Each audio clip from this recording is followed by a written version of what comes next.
Someone just said, I saw, they've just finished 4 solid days of 4 a.m. starts. That's hard, that is. Because that's like, you know, that's like going overseas, isn't it, Gilly? Just on 5 days of 4 a.m. Yeah, that's like going overseas and then coming back, isn't it? Getting yourself back into bloody hell, fair play, mate, and fair play to anyone who works those kind of shift patterns. Insane nurses and fire and ambulance and police and all those services. Crazy. I'm going to miss one out, aren't I? Anyway, folks, good evening. Hope you're well. There is, I think there's a whole plethora of people, isn't there, who have to do that kind of thing to keep this country running. Thank you to each and every one of you. Right, okay. So what we're going to... Hello, how are you? I hope you're well.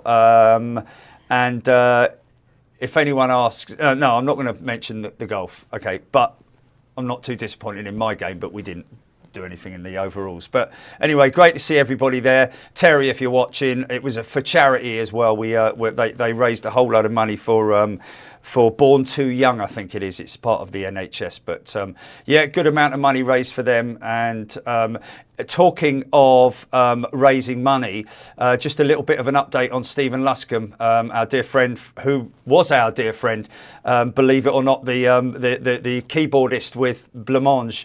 And some of you are probably going to go like, ooh. But look back in 1982 and look for Living on the Ceiling and listen to that record and it might take you back, or you'll probably like it if you're hearing it for the first time. But there was the other one, wasn't there, Gilly? Anyway. Don't tell me. Yeah, I won't. Yeah, God bless you, mate. And we raised... I think overall we are doubling £350, so we're putting £700. We've spoken to his sister, who was very kind in coming back to us, and good to speak to them. We believe, well, we won't mention when his funeral is, Gilly, because they probably wouldn't want that. It's private. Yeah. But what we're going to do is, his sister said that his wishes was the Battersea Dogs and Cats Home. There we go, Battersea Cats and Dogs Home, who we've worked with before, with all you wonderful people who've given money to that fund. So thank you everybody who contributed. That's a very kind, generous thing to do. And like I said, Big Jet TV have taken what you have given and matched it. So that'll be some tootie tats and doggies getting well looked after. And we'll do a check presentation up there as well.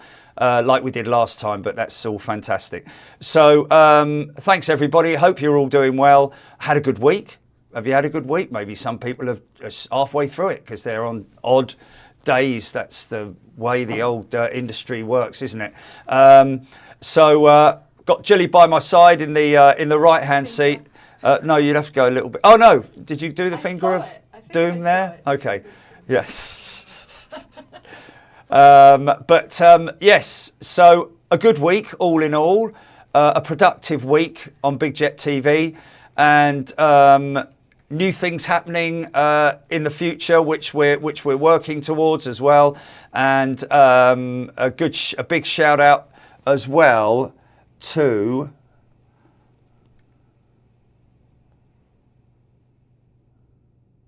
Joe. Hello, mate. Hope you're well. There we go. And yeah, so tonight, folks, let's get on with it, shall we? For God's sake, get on with it, mate. So tonight, I'm going to be Matthew. Tonight, Matthew, I'm going to be a pilot. Come out from behind the screen and all that. Anyway, and so that is what I'm planning to do. Make sure you didn't mess that up. The green screen. Just check. Just check for me, please.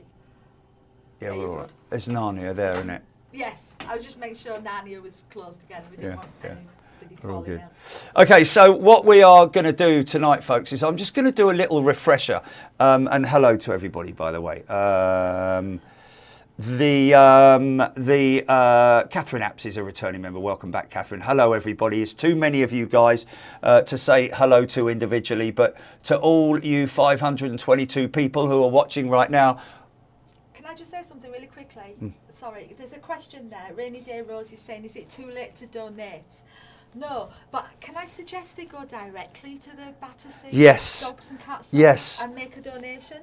Because then the whole amount goes to the charity. If you could do that, please, folks. If you're considering donating to Stephen's fund pot, shall we say, then the best thing to do is, as we now have established that Battersea Cats and Dogs Home are the recipient of your money and our money together as a family, go to their website direct, if you would, please. And Battersea, what is it? .org or Battersea? I'm going to get the link. Okay, we're going to get the link. Excuse me. Need some smoke and curtains, Joy saying. Donate button is right there. Oh, good on you, James Dayton. That's great news. Fantastic, mate. Congratulations. Now get back on your feet and be strong. Kev Miller, Paul Skilling. Yeah, he was a good guy that we talked to, just like we do with each other. Who would have known? So I said to Jilly, how many other folks are out there who just sit back in the background, or who you don't have to tell us. It's not our business. But thank you to each and every one of you. I mean, look, there's 537 people watching now live, and there's probably 40 people. Let me just see if I can get this round here again, Jilly, because this is kind of annoying me. If I can put this on. I think it was your shirt, not the head. Yeah. Okay. Let me. Oh, I don't know though. Hold on a minute. Where's the mic? I do too. Okay, it's But there. it's been on Xbox for quite a few years. I got 2020 and 2024 on Xbox. Don't fly it very often. Not very good. So this is the deal tonight. As you can see, there is the flight deck for the A320 CEO. If you're new to watching tonight, this is an aircraft that I've trained on for God knows how long, and we have all together gone on that journey and arrived to the point where I feel pretty confident. Like I told a couple of my golfing mates today, that if both pilots were to become incapacitated, or at least one of them, and they needed someone else to go up on the flight deck, I'd know what's going on there, and I feel confident that I would be able to, with the aid of air traffic control, if I needed that. But in terms of me getting the aircraft on the ground, I wouldn't need the fella in the ATC from Airplane. Seems like I gave up it's the wrong week to give up smoking or whatever stuff and all that. But yeah, I think I feel pretty confident in that. But anyway, so what I'm going to do tonight, folks, is I'm going to go completely on a refresher. I'm flying. Let me just show you where I'm flying to. I've already preset the flight plan. I'm doing EGLL to EGLL. Now it's quite a big loop, to be honest. If you're going out all the way over Eastbourne, Hastings. It's not Eastbourne. Actually, Eastbourne's a little bit further down there. Hastings, out over the Channel, sort of like halfway across the Channel, then back on a northerly track, and then into Kent, just south of Folkestone. But the plan is that in order to speed it up, I might just do a direct flight, depending on how things go. So there's the plan, there's the flight plan, and of course that's also fed into Navigraph already. So we've got the complete flight plan there. So we'll be looping back for 09 left, going out of 09 right, etc., etc. So you kind of know the drill on all of that at the moment. So what we'll do is we'll jump straight on with it. This is the A320 flight deck, obviously. What you need to do is now on the overhead panel is basically what the pilots call a flow. But the first thing that I always do is go to the external power, which is the ground power unit that's down on the ground outside. In fact, if you look out here, there is the ground power unit, which is feeding the power into the aircraft to keep it alive, basically. So what I'm doing now is I'm turning on the power and bringing the whole aircraft alive. That's just the power that's available, and obviously that comes on, and you can hear the systems, the fans. It needs a lot of cooling, you see. So so this whole board comes alive. So this is something that you basically do on the flow. Probably everything white comes off basically, but this is to align your navigation here. This is your navigation systems aligning, and that puts you, believe it or not, within 4 inches of your actual GPS position, I believe. So on the engines, we got the fuel pumps, and these are the cross feeds for the APU, and then we're coming down to batteries. So obviously the batteries are on and off. Those little noises you hear again is the navigation systems coming online, etc., etc. So now that my whole upper panel is kind of taken care of, what I'm going to do is go outside and just double check everything there, go back onto the top panel, and I am going to fire up the auxiliary power unit, which is that thing there, right there. So there's a jet engine inside here, which is the sort of size of engine that you'd find on a turboprop or something like that. It's a very powerful engine, and when we fire up this engine, it basically feeds power to the aircraft's systems, i.e. the hydraulic systems, etc., etc. So we'll go in here and go straight up to the top board, and we're going to fire up that APU. So you hear it come online.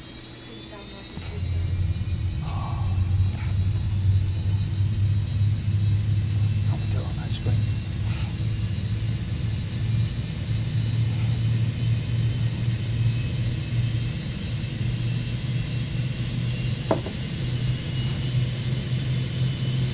And inside, you kind of get, oh, look at that come right. Yes. Almost up to full power now. There we go. Here it comes.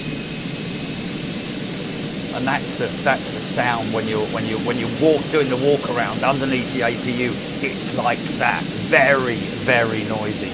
Not so much on the big tall jets, but the sounds and the packs, the ice packs, and all that, all the air that's being sucked in and all that kind of stuff. It's a crazy, crazy sound. Obviously, a lot quieter up on the bridge here. Okay, so we're all good there. We'll just double check all of this. We're happy with that. We'll put the seatbelt signs on and no smoking, and the exit signs, etc., etc. That I need to do because I need to make sure that what I will do is I will put my navigation lights on. So basically they're the wingtip lights which we see come on, and we'll stick everything else on later on. So we are in that position now. You can see here that the 6 minutes, you can see here where it says the alignment for where we are, where the aircraft is. Engines are ready to be started up at the moment. I'm going to put those on ignition start now, but I'm just looking at the APU. The APU's all running nicely, so everything's good here. What we're going to do now is we're going to take the information on here and import it into what's known as the MCDU, which is this fella here. So, but before we do that, we need to go onto our chart on our and import it via our iPad. So we're tapping to import the flight from what I've just shown you. I always do it again for some reason. Okay, so we're all good there. So that will have now. Now there's a couple of things that we can do here. First of all, ground power unit can be disconnected. So because the aircraft is powering itself. Chocks and cones, we're going to leave them where they are. Door 1 left is open for passengers. We can, let me just have a look here. Let's just see if we, you know what, I'm going to leave that for the time being.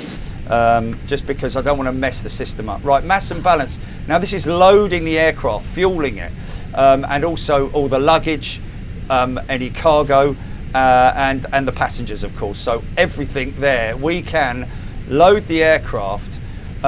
We can do it in these different ways, like 9 minutes instant. But what I'm going to do tonight, just for the sake of it, I'm going to do an instant load because we've got, what time's the flight out? Okay. Yeah, we're good at the moment. So we'll do an instant load, which you'll see these parameters here. They will all, sorry about that. They will now change to the center of gravity. Basically, they will, when you load the aircraft, you've got to make sure that your baggage, obviously your fuel's in the center of the aircraft, in the wing section. But in terms of baggage and passengers and all that, there has to be an equilibrium, and that's what you'll see here. There you go. So the centre of gravity is all worked out by the computers, but that's worked out for where you load it on the aircraft as well. Your ULDs, the unit load devices, and all that kind of stuff. So we're good there. We're all loaded. So basically, these are my airport code, aircraft configuration, flap configuration. Everything here is basically as the computer does it on default. We'll sync the live weather. Hold on a second. What's going on here? Wait a minute. Oh, okay. I did do that. Did I do that? Okay, let me just go back into it. Okay. That should be able to calculate. Yeah, you know what? This happened last time. Okay, this has happened last time. Normally here, folks, it actually brings up your QNH and your wind normally in there, but interestingly enough, 1013, let's control B. So, okay, let's just go back into it. That's interesting. Okay, so we have to do this. We have to literally go in and find out what the current winds at Heathrow.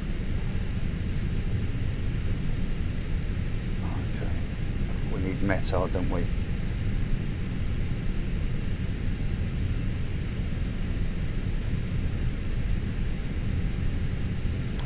Julie, can you find it? Yeah. Okay. 2 knots from the southeast. So, wow. In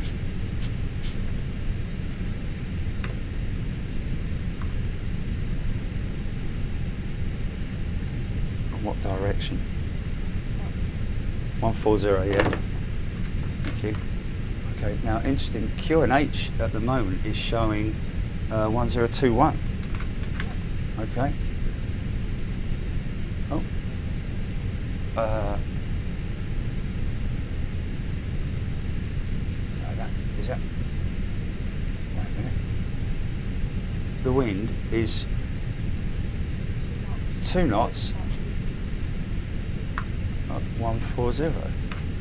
Should I put 02 knots?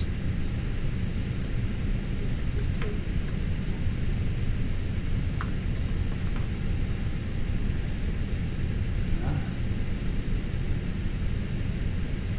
Or is it the other one? Is that a 3 and a 2? The dashes? What? I can't see it. That's 3 and a 2, yeah. Okay, It's got to so be it's 140 / 02 in it.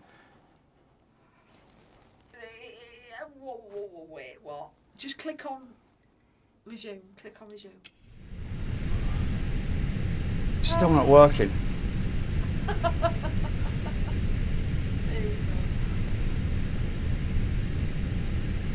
Click sync live Morgan. Would have been easier to tune ATIS, or isn't that simulated in this? I haven't used Flight Sim since 10. Oh. They can't see what you put there. 1, 1, 4, 0, 0, 2. Oh, Can't see what you type. there we go, it's done it. No, it's because I did it on my keyboard, Julie. I think you've got to do it on the actual keyboard here that's on here. Oh, right. Anyway, it's done it. Right, okay. So send that to the MCDU as well. Go back down to MCDU. Init page. This is the first page that we come to. This is something, like I say, on the flow that pilots have. They kind of like go in a that kind of movement, like a castle thing. But at the moment, the first page that I always come to is the init page, the initialization. Now I'm going to request from the sim brief, well, the iPad. I sent it to the MCDU, and now this will come in and input some of the information, not all of it, and there it is. Temperature is 0 degrees. Hey. How can you say temperature is 0 degrees?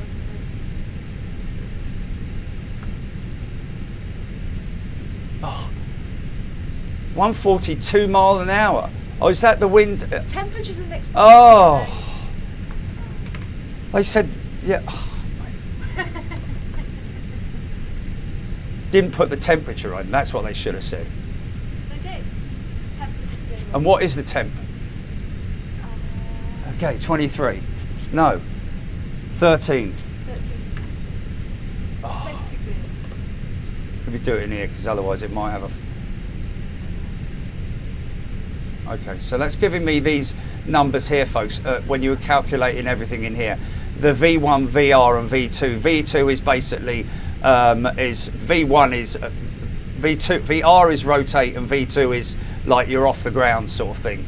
But anyway, so let me just send that again to MCDU. Now, because I've done that, well that, okay, cost index is 60. Cruise altitude is going to be 9,000 feet, so flight level 90. And that's giving me the temperature there, everything's good there. So we go back to the flight plan. So that's all now in from the sim brief that was imported. We're going for the departure runway 09 right, and I think we are. This is what I need to look into here. It's asking me for my via or transition point, or actually, sorry, the SID, the standard instrument departure. And it looks like if we've got Midhurst here, ModMe 1J, there it is.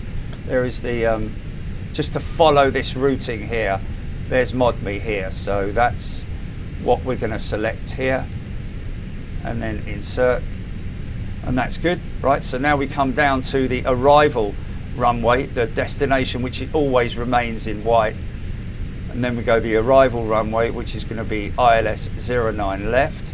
And I think, oh, Jilly, hold on a minute, please, man. I'm trying to do the whole thing myself. I know, I just really want to do the whole thing myself. Like I said, so Biggin, let's just see if we've got Biggin in here. There we go, Biggin. There we go. I know I'm going to be a bit selfish tonight, folks. I'm basically repeating everything in my mind of what I need to do, and unless I make some absolutely crazy mistake, then you know, just please watch.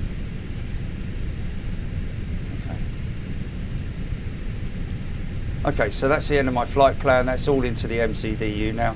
If I go to the, if I go on to the, just bring that back onto there. Let's just do another. There's my routing. Okay, so let's put that on there, on the screen. So we'll just come onto here, and then we're just going to go over to here. This is just something that I'm doing, which will not actually affect the flight tonight, but it just. It's just something that I do to maintain that muscle memory, so to speak. 1021, wasn't it?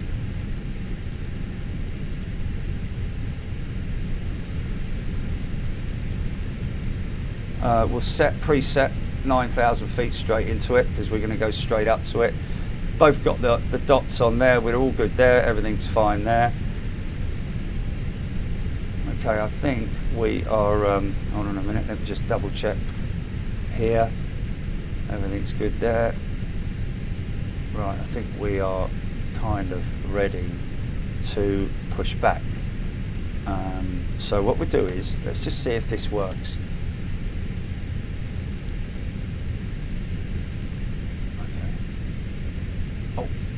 What happened there?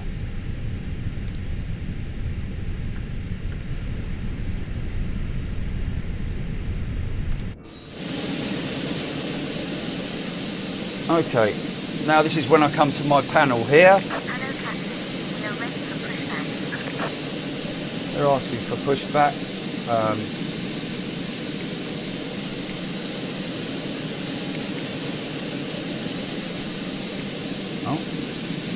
Oh no, it's not that. Sorry, it's this.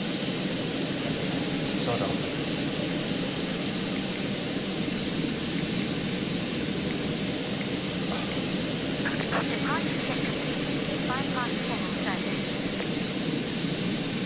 Okay, bypass pin inserted, so she's now walking away, and we should get our, there he comes.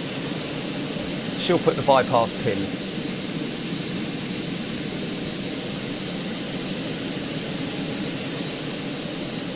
Locking gear. Okay, there's the lock. The pin, basically. So, parking brakes are on. We're ready for engine start. I need to set my, there's one thing that I haven't done here, is set my auto brakes to max. Always set your auto brakes to max on for takeoff. Right, here's our pushback direction instructions.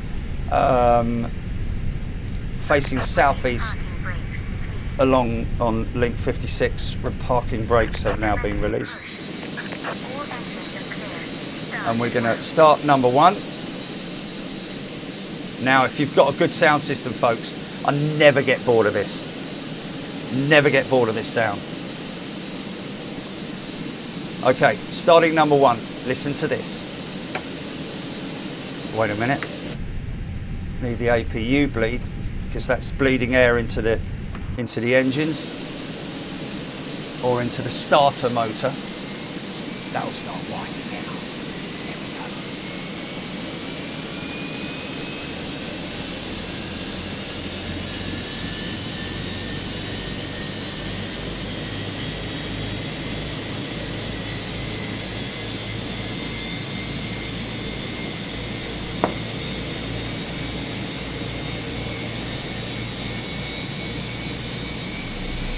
Here it comes.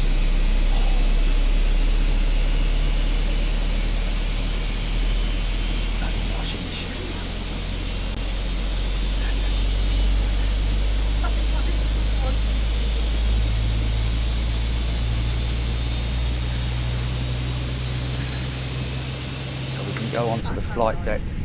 Go on the flight deck now and see it. Can they hear the washing machine? Okay. Wait for this to become unhighlighted, and once that's unhighlighted, the engine is running at the right temperature and everything. So we can now go to start number 2.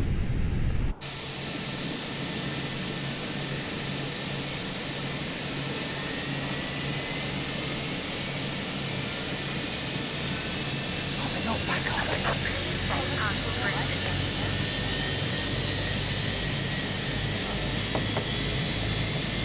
Parking brakes on.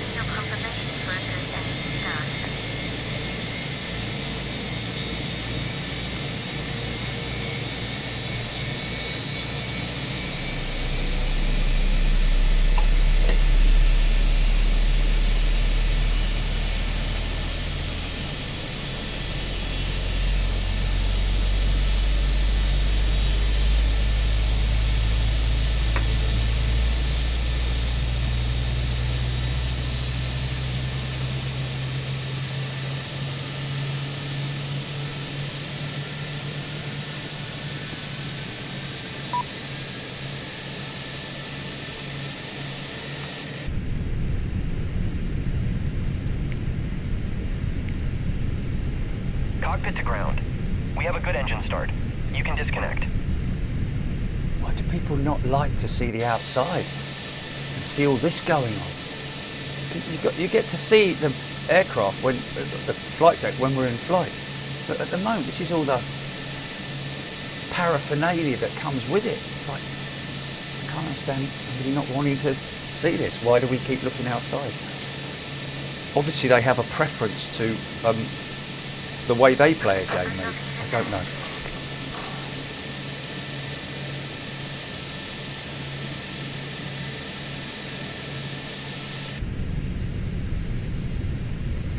APU is disconnected. Tow truck disconnected. Bypass pin removed. So going out 09 right, so a very short taxi over to 09 right, and then we'll be in the air, folks.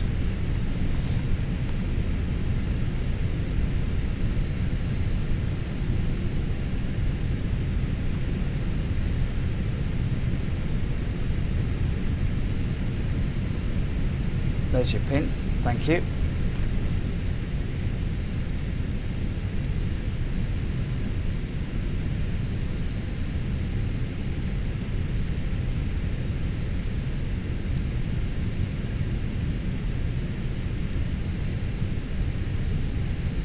I know I only put my strobes on when I'm up to the runway's edge, but I'm just going to put them on for the sake of putting them on. Sorry for people who don't like seeing the outside. I don't understand that. This is all part of why they do the graphics, isn't it? Okay, I think we're good to go. Parking brakes off. Flaps 1.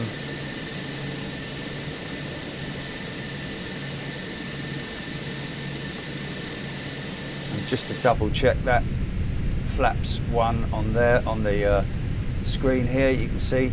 Cabin check, spoilers on, yeah, okay, do the on the spoilers. Take off configuration test.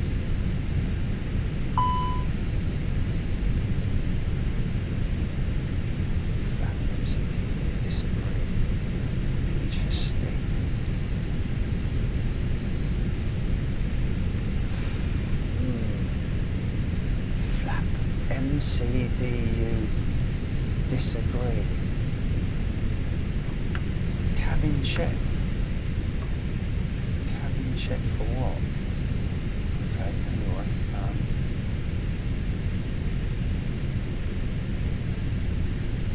Okay.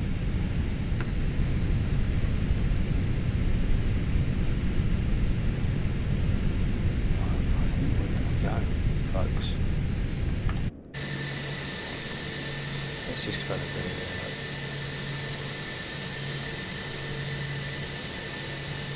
It's just my luck, isn't it, mate? Look, Joe.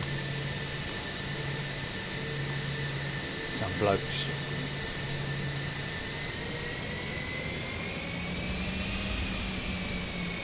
Just double check the rudder. We're good there. Elevator's good. Ailerons. Good. Okay, I might be a bit rusty here, folks, so bear with me, yeah?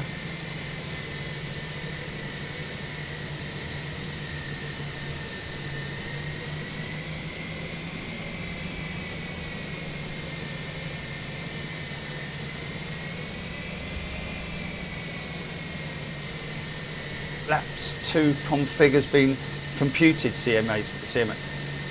Was it? It's always flaps 1. Never had flaps 2 before on the 320.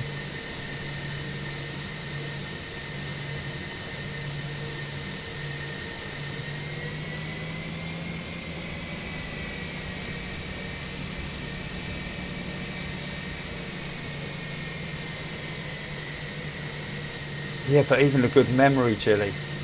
You don't need to have a good memory. What you need to do is teach yourself muscle memory for your brain, don't you? if you can do that, that's what's important about. I never thought I'd get this far, folks. Honestly, I'll be honest with you, I never thought I'd get this far. When Johnny introduced me to Microsoft Flight Sim, well, a year ago, Julie, now? How long ago do you think?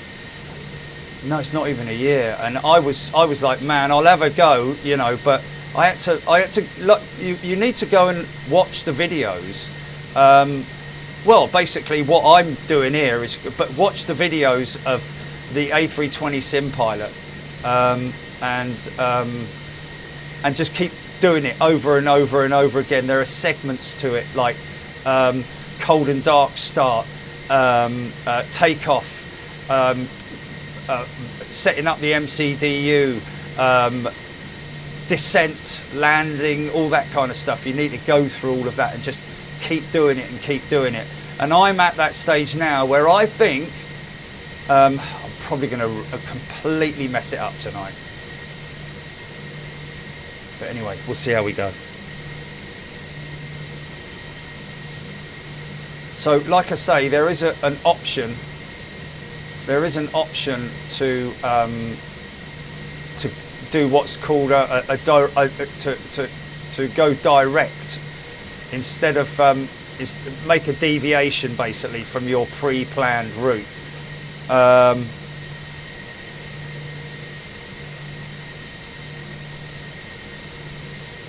Instead of going all the long way round, you can basically do a diversion and cut part of it off basically. So that's what I'm planning to do tonight. So I tell you what, at this rate, the sun's going down. I need to get myself back before the sun goes down, before the darkness comes. Okay, I could have gone into sec there, but anyway.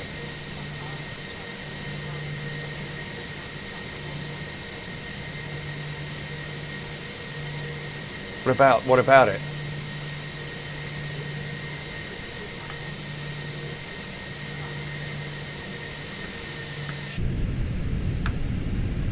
What, it should be flaps 2?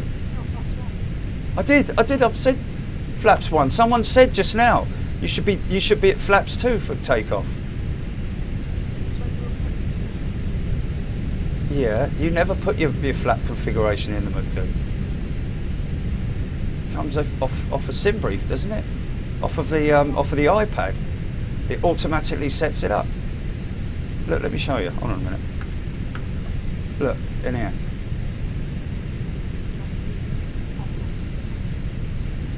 Look. Flap configuration optional. You never touch that. You never, mind you, hold on a minute. This has changed, man.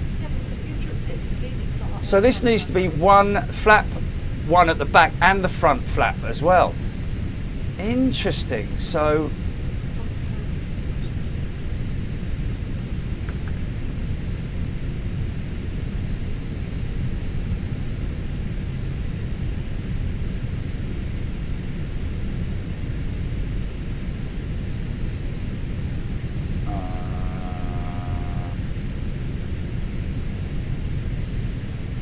I'm not seeing it on the perf page there, mate.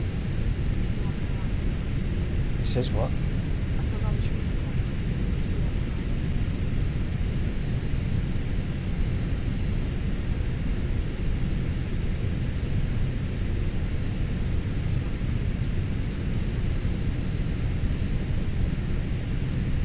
Hold on a minute, he's right, you know, those V speeds are quite high, aren't they? But am I supposed to be putting all this in manually, mate? But it wouldn't sync it.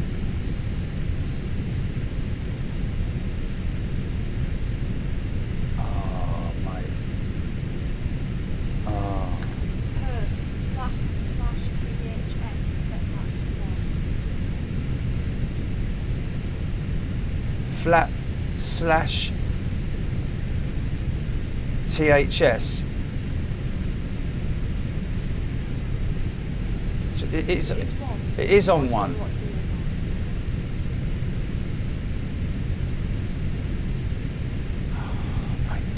Should we just go, man? Should we just go? No, my APU's not still on, mate. I know, man. I know, man. I know. I kind of wanted to do it myself. I'll send it to the McDo, man.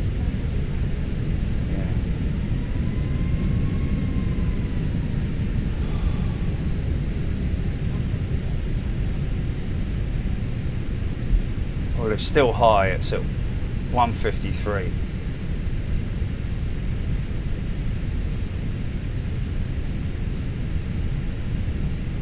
Okay, we're all good. Flaps 1 on there. Everything's good there. Brakes are on max, on auto brakes. Let's just.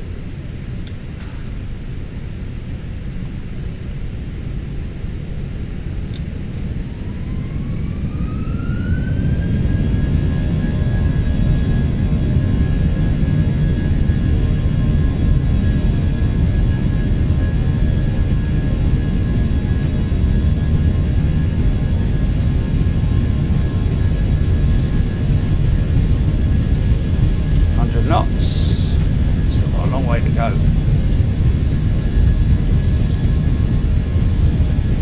Yeah, this is very fast. Here come the numbers. V1, rotate.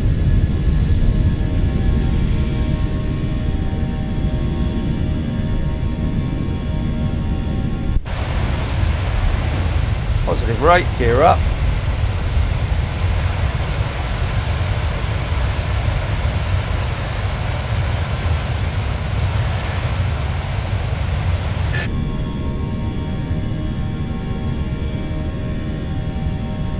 Thousand feet, autopilot.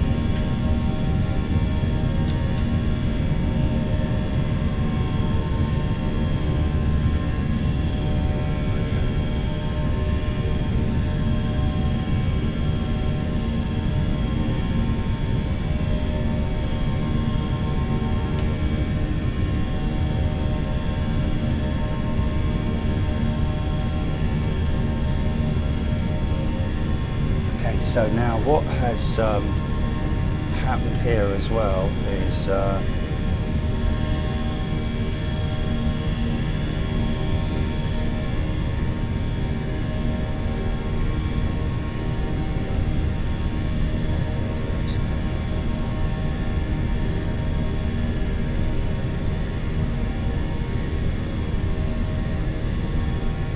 okay, everything looking good. Okay, so what I was saying earlier was here's ModMe, which is basically this one here. I can go to Midhurst and then potentially fly direct to Biggin and take all of this out. Or I could fly direct to, well actually it's going to go Midhurst then Tyder, isn't it? So I might as well wait till we're out that far. But basically down here you get your navigational readings, like you can see this counting down 4.3 nautical miles to the next waypoint, and those waypoints are down in here under the flight plan. So this is where we're coming up to here. So once we reach ModMe, we should be almost at the top of the descent, but we're currently coming through 5,000. Okay, so there's 6,000 feet. It's interesting how it's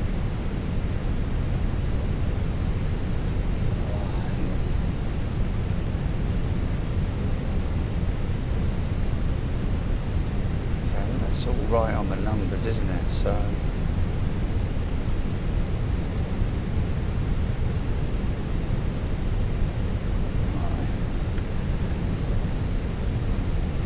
6,000 feet, there we go. So these are the numbers. So it's still going to climb up to around about Midhurst. So theoretically we should be steadily climbing, which we're not.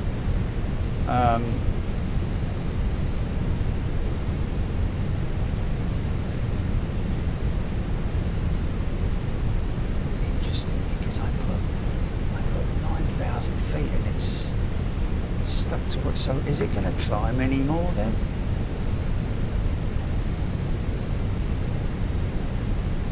Top end climb. Just before I reach Midhursts. But what is a little bit confusing there is that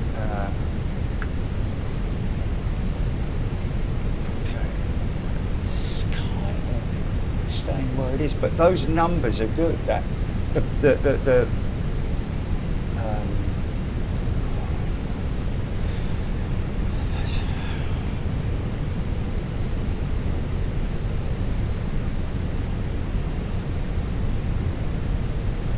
magenta in it.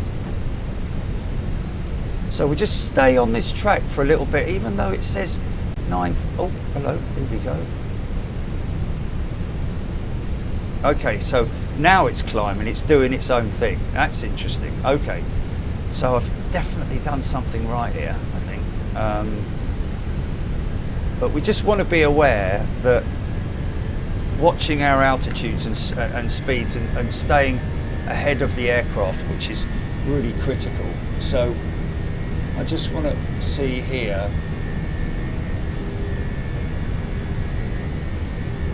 because you need to be sure that in order to align with the ILS, to make sure you align with it, you need to be at a certain altitude, and that kind of stuff is given on here, and that is 2,500 feet. So what we can do now is we can allow that to keep climbing. Come in here, go into my arrival preferences. It was 14002, wasn't it? And it was 16. Was it 16 degrees centigrade? And we'll still do 1021. Okay. So this then gives you your information on the runway. So if I was, at the moment it's dry, which means I use this much runway. So it's dry anyway. But this is when the runway is really badly, what's the name? Snow and ice and wet and all that kind of stuff. So okay, we're out there then.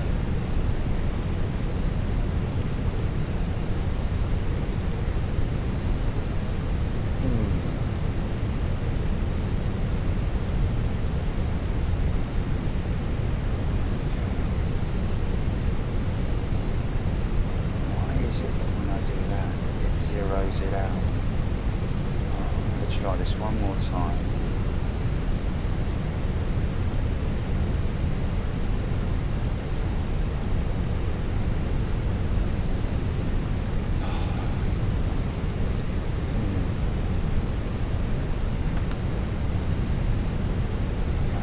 That's Midhurst. Right, we're at Midhurst.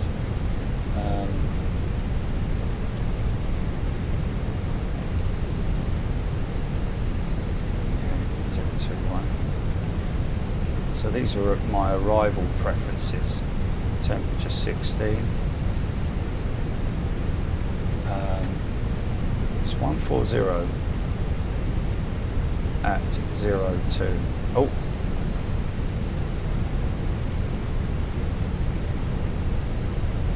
And I think it's 700. Is it 700?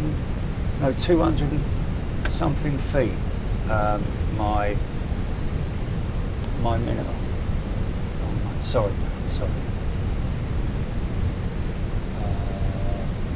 Decision height. I think it's.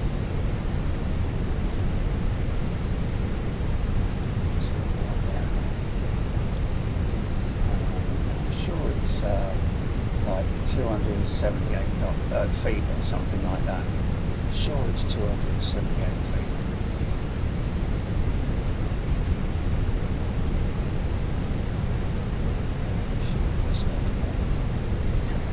Do you know what? I actually looked it up on air. Minimum decision right, Heathrow, runway 09, left.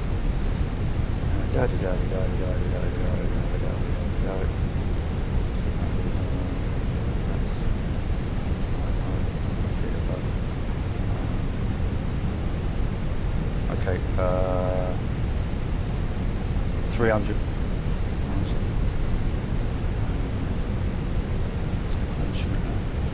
200 feet, 60 metres for category 1. Wow, 200 feet. Okay, so we just put 200 feet in.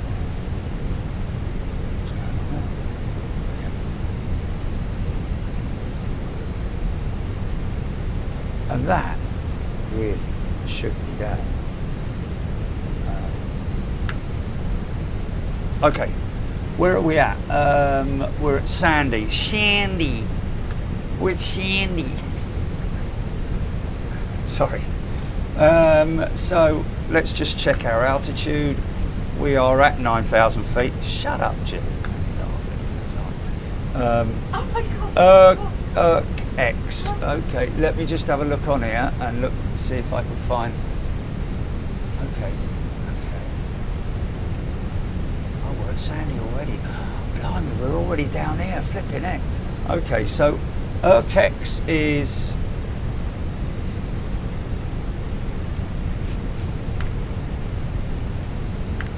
X is 45 nautical miles. So we're coming down here. So now I can fly. Let's just see if I can do this.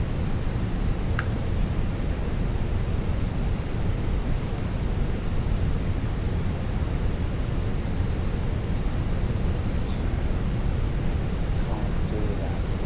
Oh, hold on a minute. No, wait a minute. I can. Where's no, not that.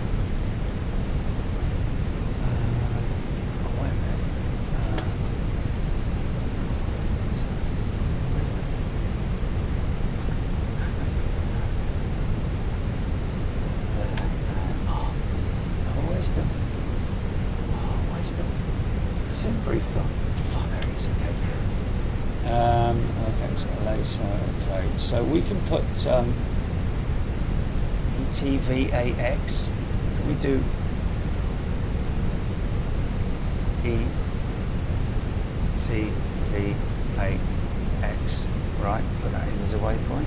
Okay, insert that. There we go. So we're flying direct to. So the aircraft's now turning, and we're going from down here up to here, right across to ETVAX, and that will put us on give us a slightly shorter flight time, I think, because you're probably all thinking this is very boring or something.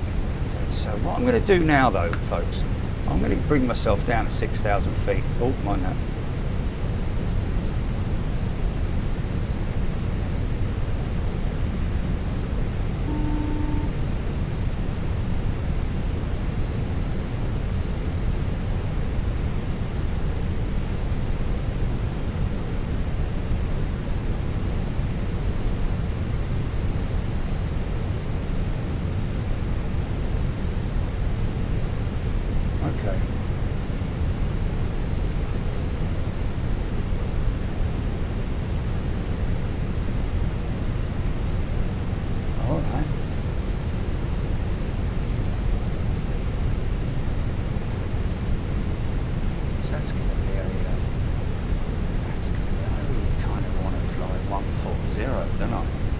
That's going to be a very tight turn to get us back on the track, but bigger. Kind of going to go.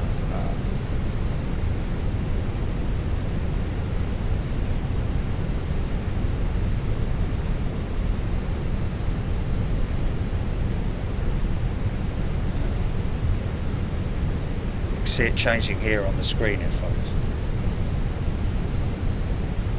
And then I can realign once I get to.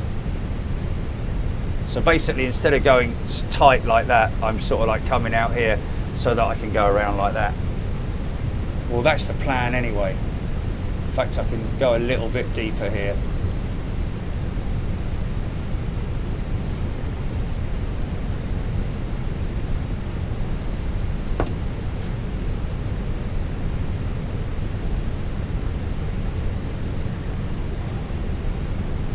No, please, man.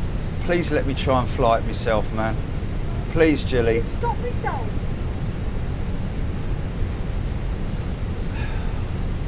I need to prove to everybody that I can do it.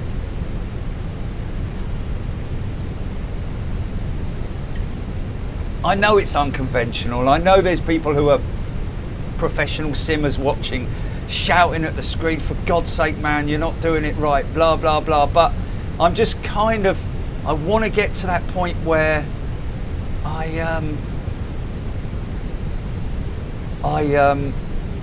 can prove to you all that I can take it from cold and dark into the flight and then land it. Basically, that's the plan. Okay, so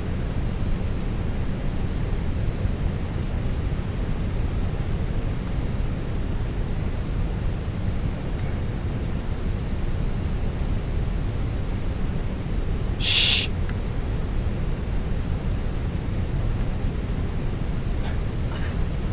Stop it. Jilly, don't swear, man. You said it's so funny. Oh, sorry. Swear. Cold.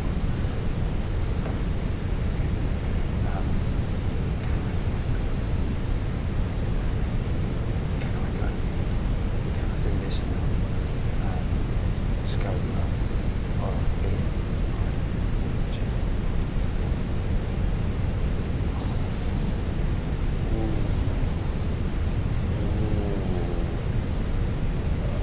Yeah, it's the 31 nautical mile one, not okay. Okay, now we're making that left-hand turn. Here we go. So now we're back on, basically back on target, nicely at 6,000 feet. Now at Biggin, we're at the top of descent, not just yet, because we've got Dorky, and then that's the top of descent. But you know what? I'd like to still be a little bit more ahead of myself. Mind you, Ockham is 3,300. So we'll just, and that's all. Wow, yeah, that's as we're, so we're going on the south side for our downwind leg. We're going on the south side of the airport, and then we're going to come round, turn north, and then turn on 09 for 09 left. That's what I'm thinking anyway. But I just need to make sure that I'm timing this right with all my alignments, basically keeping an eye on everything here, and hopefully it'll work. I really do. If it does, then we're okay. There we go. So now we're swinging round and we're going to be heading towards Biggin now. Now at Biggin we kind of want to be. I'm going to go 5,000 feet, I think.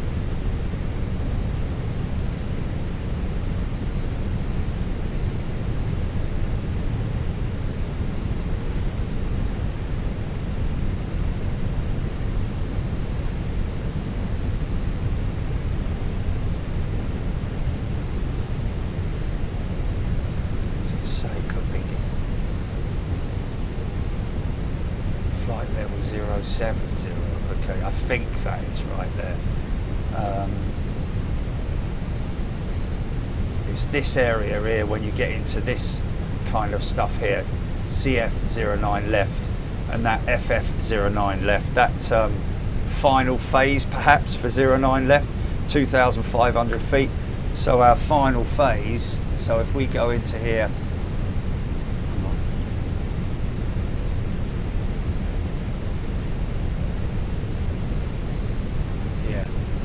definitely going Biggin, then up to the Ockham. Okay. 29 nautical miles for Biggin, basically.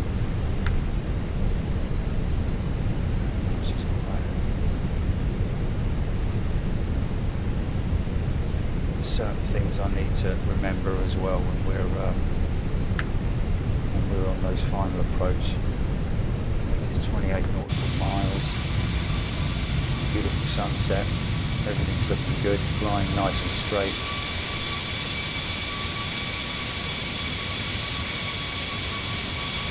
Strobe's working nicely on the wingtips.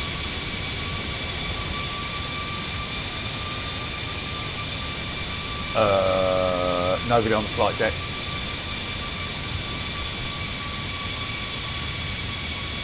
That might freak a few people out, man, especially if there's passengers on board. But normally there's a crew on there, folks. It's obviously a bug, I'd imagine.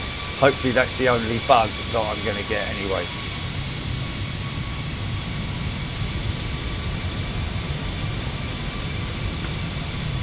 So we're kind of heading towards Royal Tunbridge Wells at the moment. We're sort of over here, I think. This is sort of where we are, around about here. Sevenoaks in Kent.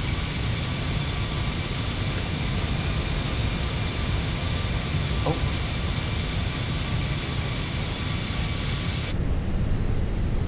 Okay. 22 nautical miles. Big in. We're at 5,000 feet. Okay, I'm gonna... Shh! Didn't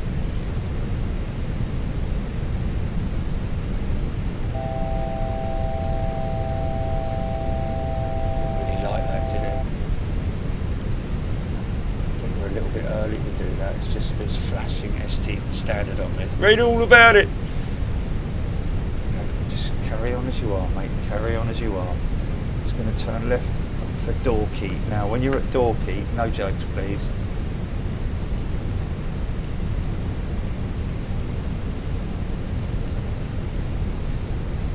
Dorky being Dorking, I think.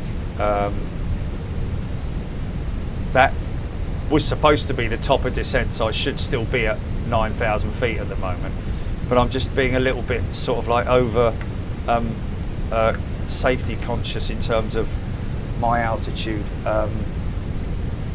so sorry about that. Okay, I'm just going to stay where I am at the moment.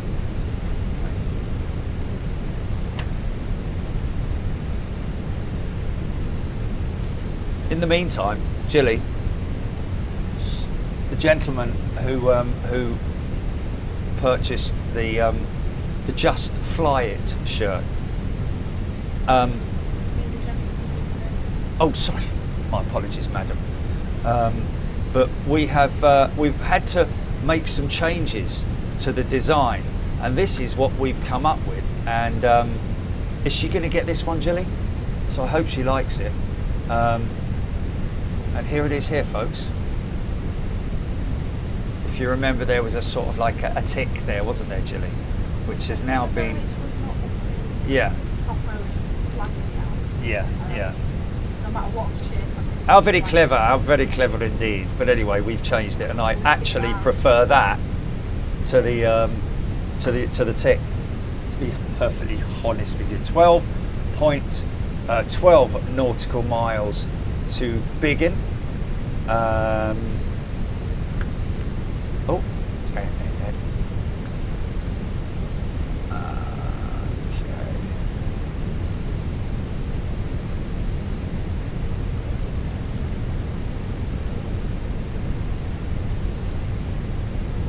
Just stick to this altitude. At Ockham we're supposed to be 7,000 feet, 12 nautical miles, then decel 3330, but I'll kind of like still work with what I'm doing. I'm happy with my speed, we're all good there, but when we get to Dorking I think we will anyway. So basically, at the moment, the aircraft is doing what it is supposed to do in terms of the flight computers, the systems that we've pre-programmed. Even though I've messed around with the altitude a little bit, it's happy to work with that as far as I can see. We're coming up on this left-hand turn now, any moment now.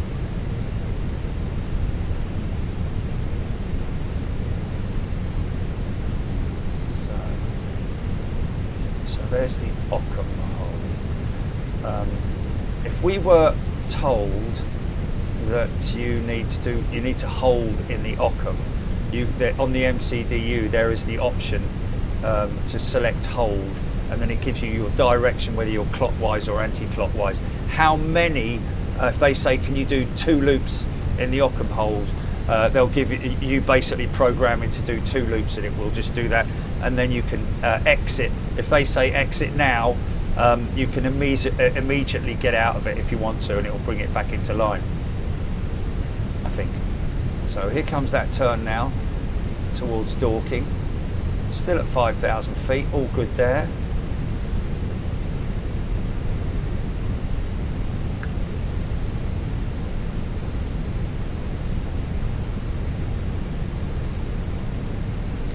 Decel at the Occam.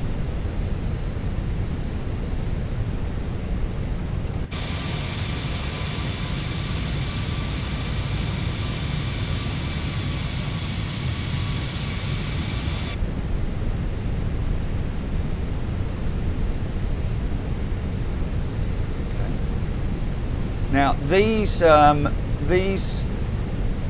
circles and magenta points, basically, I think that is the computer saying I'm happy with the way this is all arranged at the moment in terms of the flight directors all working together. When it's, I think so. I think that's right. These basically the positioning of these magenta dots and circles and all that kind of stuff represents something which I can't remember what it is. Jilly, I'm more than happy to answer questions on that one. What are the circles on the navigation line? You're talking about someone else, are you? Oh, okay. Shh. Anyway, I just want to know that, Jilly. I only want to know that. I don't want to know anything else. I just want to know these circles here and the magenta circle there represent what? So we're coming up on Dorking. We've got 5.3 nautical miles for Dorking. Okay, so that basically means the constraints are down here, these constraints here. So the aircraft is following a path and an altitude and speeds based on what has already been pre-programmed, as Fearsy said. I think so anyway. Do tend to make things up as I go along, okay? Yeah, we're not doing any of the, we stick on standard at the moment with your... We're out of snacks. Yeah, okay, well, you know, might be able to find a few more old packets of peanuts, stale ones that you used to find in the back of the on the back of the couch. How many other people have done that in their past, in their childhood or whenever, got a peanut out the back of the couch and it's stale? No? You've never done that? Really? Oh yeah, of course, there you go. So I'm asking the wrong person. Okay, so the Occam is now where we're at. We're coming up on the Occam, and there it is here. So we kind of want to, let me just have a look here and see. So decel, I'm going to drop this down to 180 knots, I think.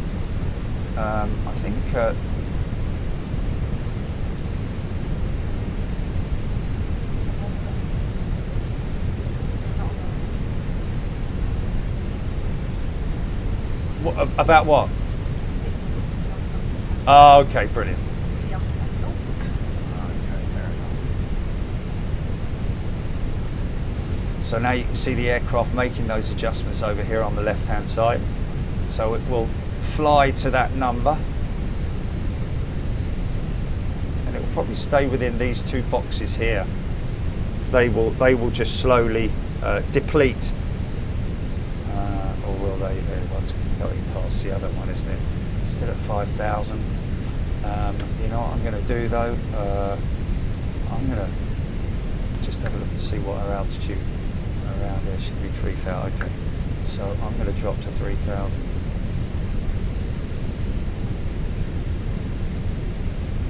So 700 feet per minute is kind of the average happy speed, altitude drop of an aircraft. I think around about 700 feet. If you want to make that faster, you just wind that in. You can put it to 1,000, as you've seen me doing. But I just want to set myself up well in advance here. So I'm only 500 feet out of the capture point for the ILS, which is the Instrument Landing Systems. You need to be at that altitude. So as you can see here, when we make the turn there, FF09 left, I think that's the final phase, and that will then okay, so we can stay as we are at the moment, but once we hit this blue line here, that's when I'm going to really start the landing process. Tell you what I will do. No, I won't do that yet. It's all good, mate. It's all good. Don't worry. You're all good. Okay. A little bit slow. A little bit on the slow side.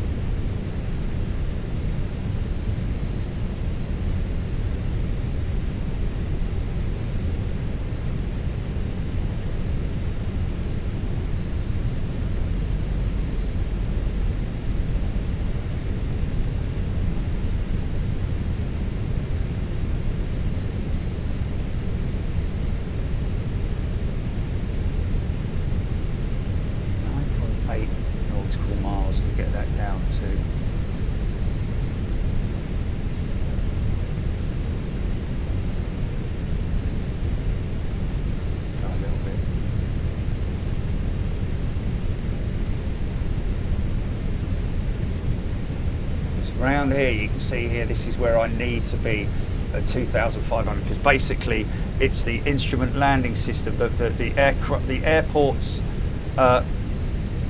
There's the ILS, the glide slope. See, there's your 2,500 feet I need to be at in order for the system to recognise me, for our two systems to lock together, and then it will guide me in. So my 2,500 is coming up here, which I'm quite happy with.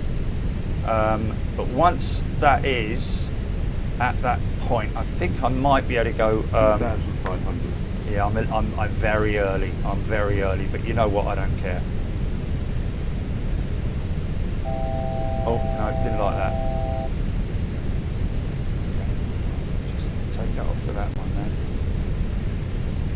I'm doing everything completely wrong, probably, but you know what?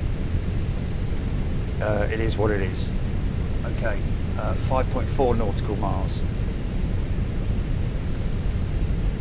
Speed 18. Oh. Reference discrepancy. Interesting. Barrow reference discrepancy. Oh, should we do 275? Oh, is that because of the?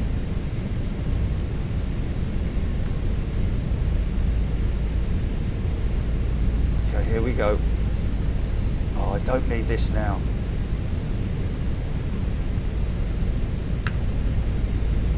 Okay, we're going to start the approach phase now.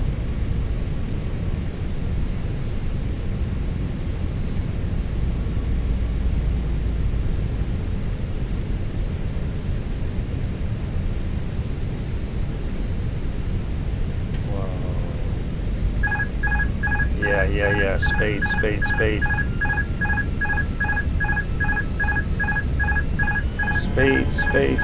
Come on, son, bring it up. Oh my God, there's the runway. Oh, it's all... Oh, mate. Oh, no. Oh, no. Oh, why are you doing this? Oh, oh man. Oh, oh.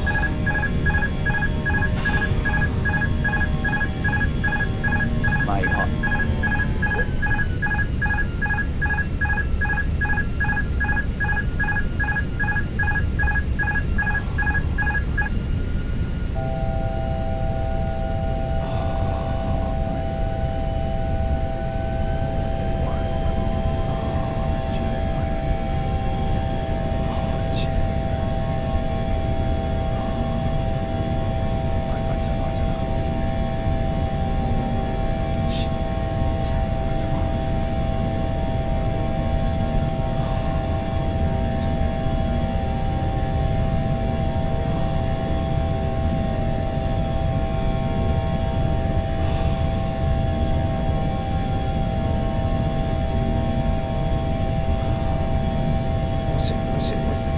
what's this at 2,500?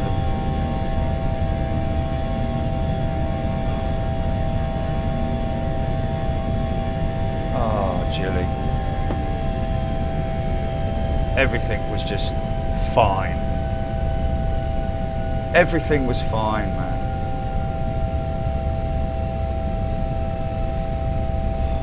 It was that speed thing, wasn't it? Look at the speed dropping again, man.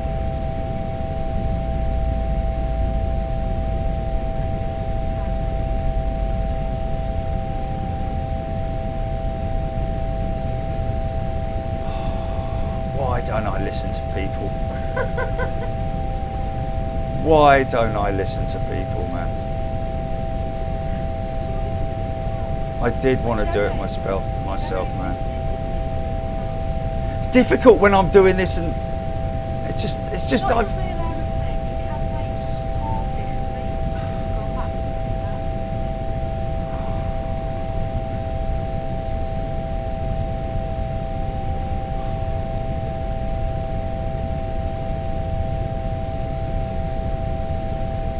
Just going round in circles, mate.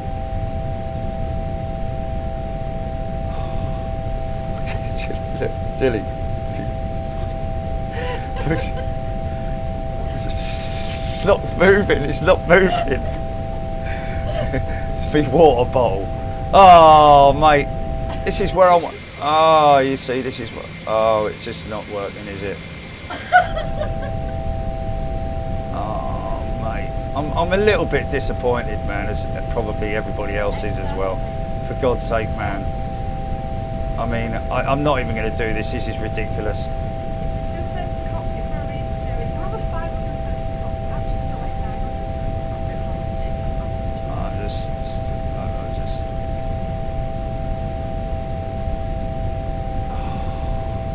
What went wrong there, man?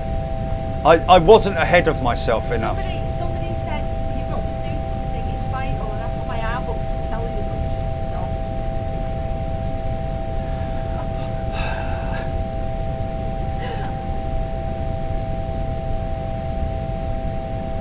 Yes, we haven't crashed, Dillis saying. No, we haven't. Yeah, we're just going to overfly the air. So much for going on an A330 tonight, man. Well, maybe that's for the best.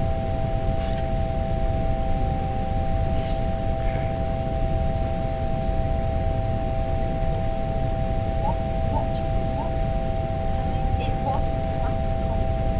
Perhaps to the speed was 64. Okay. Too much autopilot disconnected. Okay, I've gotcha. Right. Too slow. Oh, it was too slow, so the autopilot disconnected. Activated approach. Right, yeah.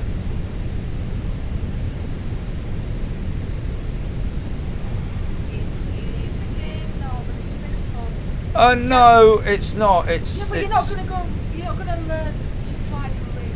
No. Norman keeps saying that you need to learn to fly for real and forget about playing the games. No. This is why it's called the Sim Challenge, Jilly. I know. It's called the Sim Challenge for a reason. I don't know if it's a sim that's a challenge. Oh my God, here we go. Right. Speed.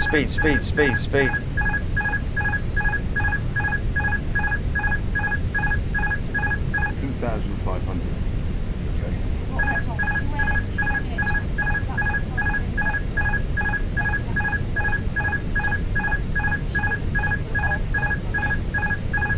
Yeah, right, okay. Yeah. D-cell point wasn't there. Oh, come on, man, don't keep...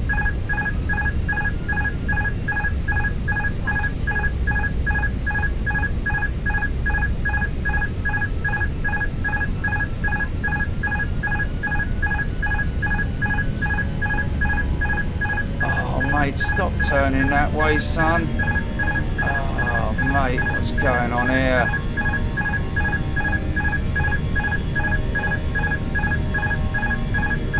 Oh, doing it again, man. I forget the flaps, mate. I mean, it's not going to do anything, is it? Like, we're all over the... We're all over the place, mate. We're climbing and it's all gone flipping whatchamacallits up, isn't it?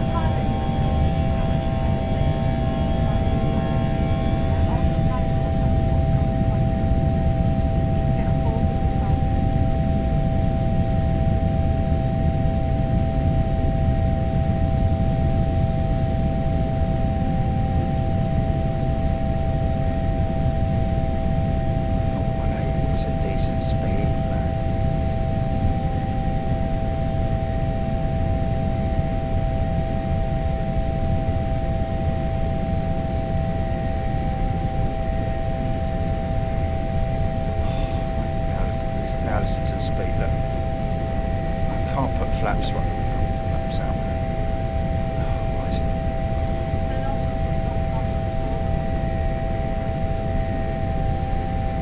Off and then on again. Oh.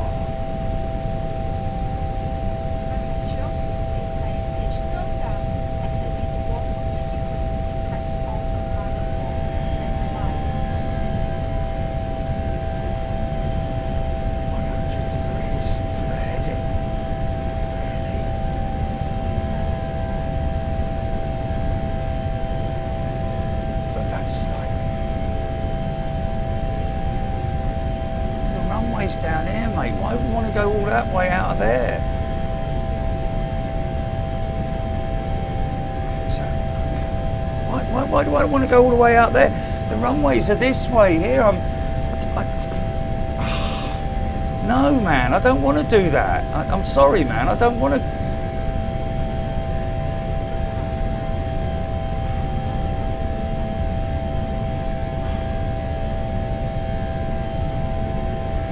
Oh, mate, it's just... Even if I land it, I'm not going to be happy. I'm not going to bed nice enough. Look, 8,700 feet, mate.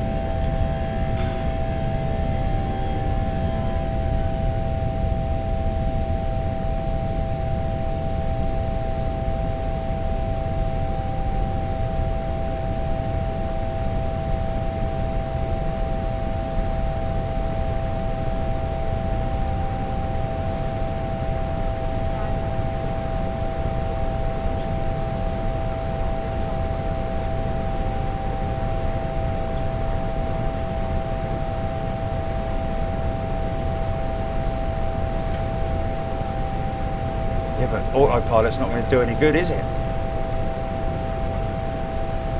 Autopilot's not going to do any good because, like he said, all the information's been lost, so it doesn't know where it is.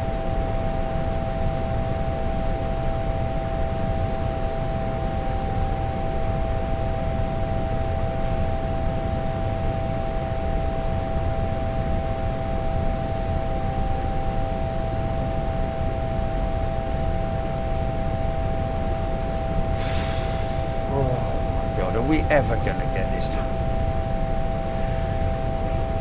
Well, you know, man. Do you know what I really need is... Do what?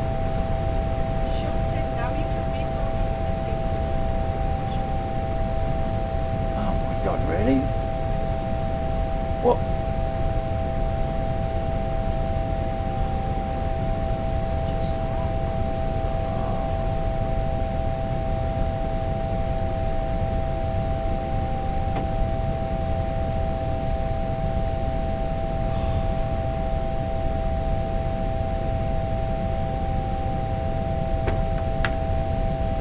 Reprogram them, do what from? Oh my God! You see, this is coming from someone who flies the flipping thing, innit? This is completely.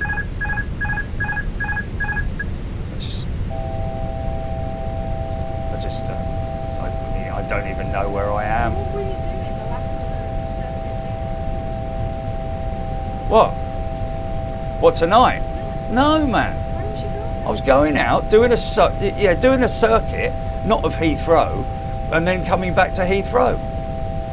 Oh, this is like pointless, man. This is absolutely pointless, isn't it?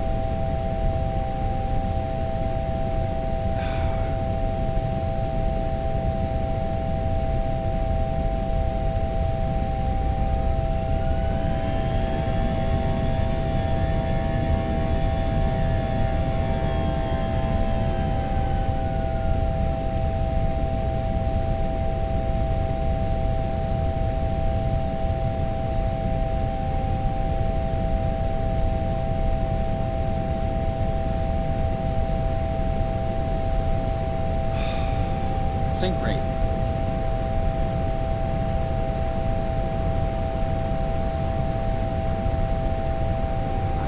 I don't even know where I am, Julie, mate. I don't even know where I am, mate.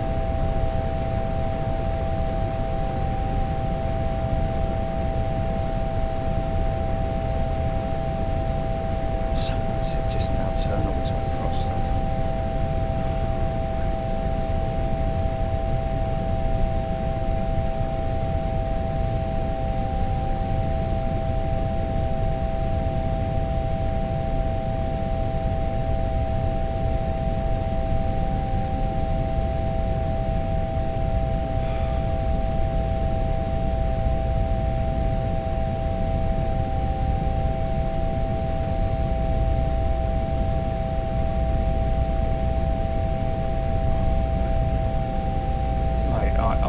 I'm completely lost.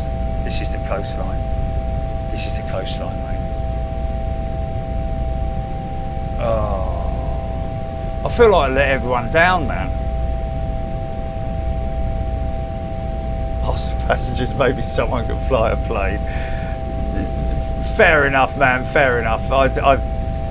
Yeah, I don't know. Maybe. Oh, hold on a minute. Hold on a minute. Wait.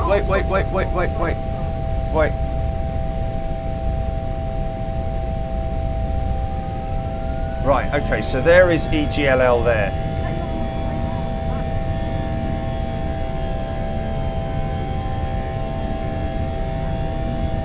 I am manually flying it, or having a go at it. Why is it climbing now, you see?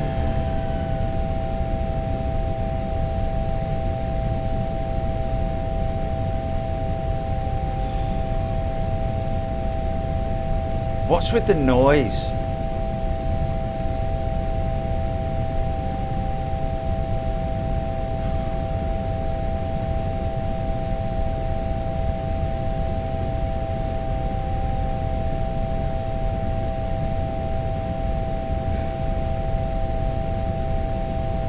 I told you it worked the other day, man. I told you it worked the other day and it was brilliant.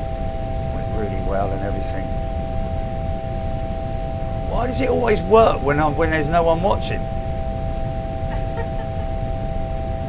the pressure's not on and your brain's a little calmer. Change your whole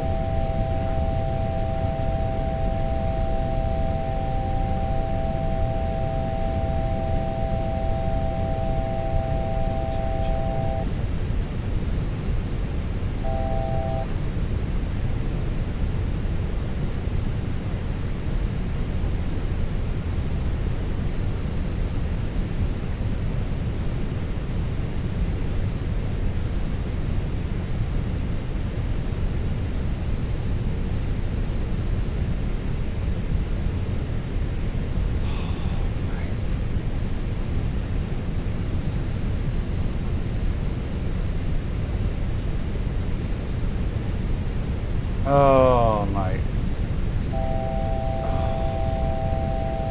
I'm getting a little bit fed up with this, to be honest with you, mate.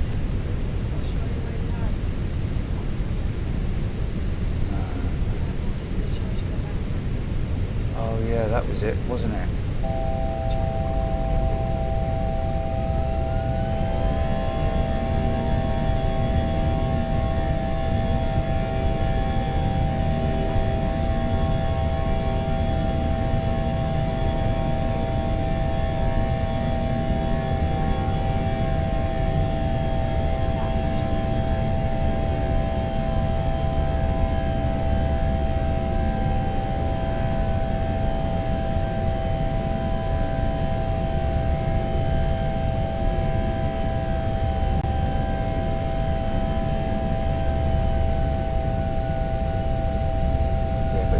This isn't the way that I wanted to do this, man.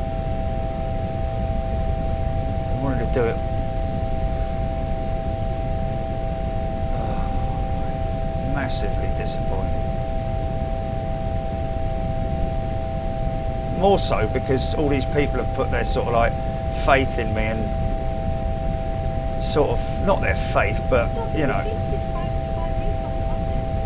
I will find Heathrow and land it, but the only thing is that it's not convention. It's not the conventional. Then it's not a challenge. Yeah, I know, man, but it's just very upsetting because I had it. I nailed it.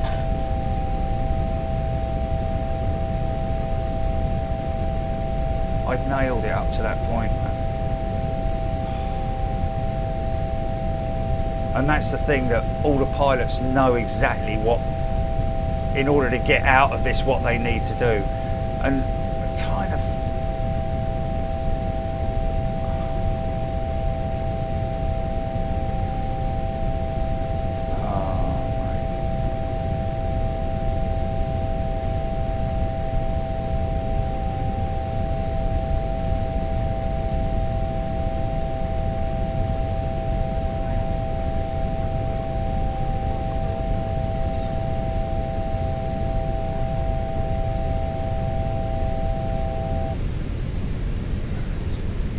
square next to the chrono, there we go. I can't even see where, oh, it's just, oh, mate. What the hell's that?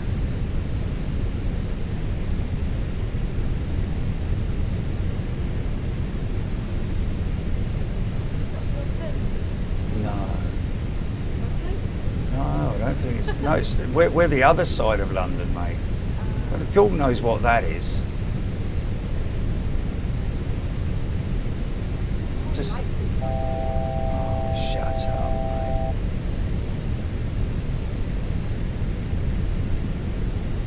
See, I'm coming up on what appears to be EGLL there.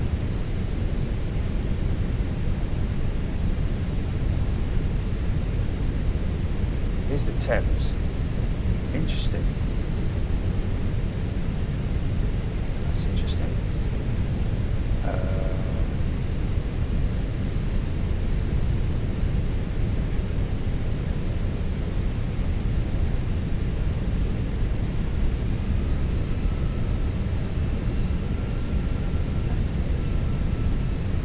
Okay.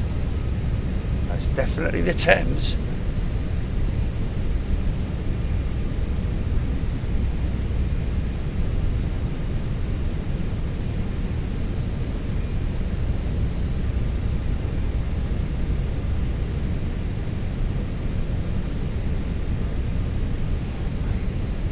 Doesn't make any sense.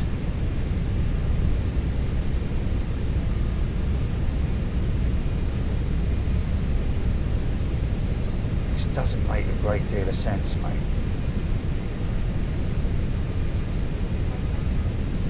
No, but this here, there's the two runways. Look, you can see the two runways. So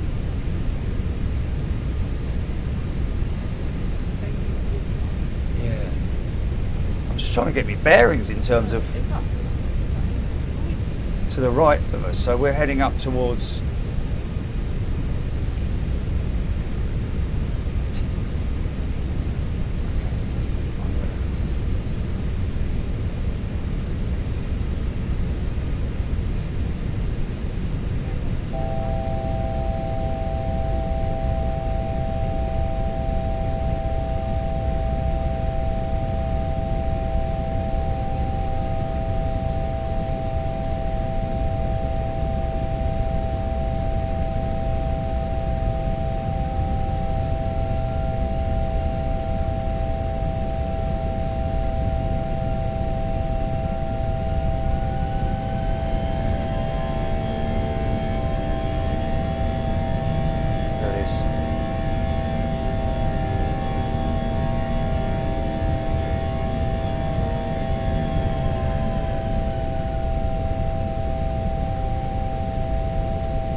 too much for the flaps. Right, all right.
Oh, very late on the minimum.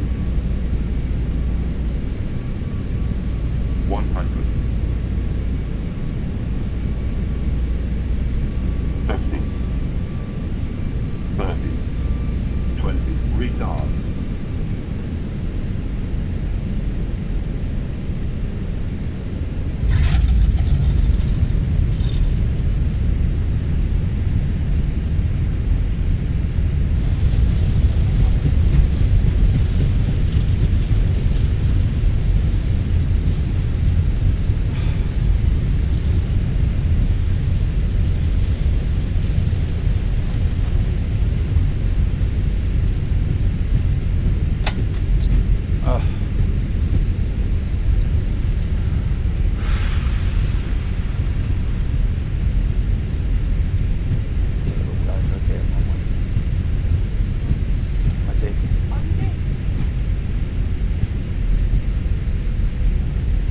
Oh, and you go and do that right at the end and all, mate. Oh, yeah, but mate, you're going far too fast. That you're doing. Oh, what a bleeding disaster that was.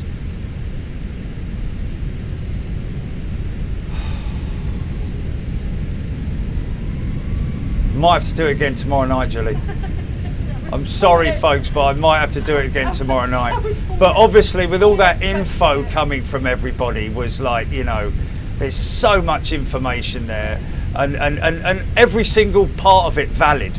And I only apologise to you guys, but I know I'm being a little bit selfish in saying that I kind of want to do it myself, and I do want to do it myself. But I have to say at the same time, I'm absolutely amazed by the non-pilots, but sim pilots who are so knowledgeable. Honestly, I am really impressed.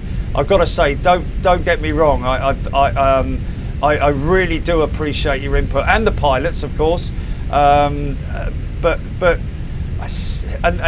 the information coming from you guys is overwhelming and overloady in a way, you know. So I do apologise. I do appreciate all of your input. Who's this flipping idiot? Look, what you? I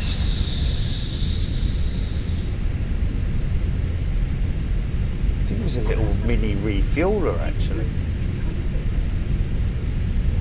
Oh, mate. You know what I should have done? I should have let the aircraft do its own thing in terms of the descent and all of that stuff. I would just manage everything. It's because it's when I started, you know, changing the parameters that it didn't like it, and that's why it ended up being the way it was. And I'm going to have to have a go tomorrow, mate. Do you mind that, folks? Do you fancy it tomorrow night? Things like this, please. Well, that went a lot worse than the Golf, put it that way.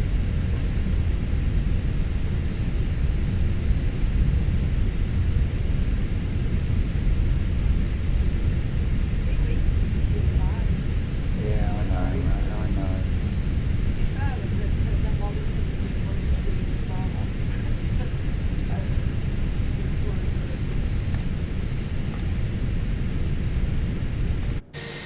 Oh, whoa.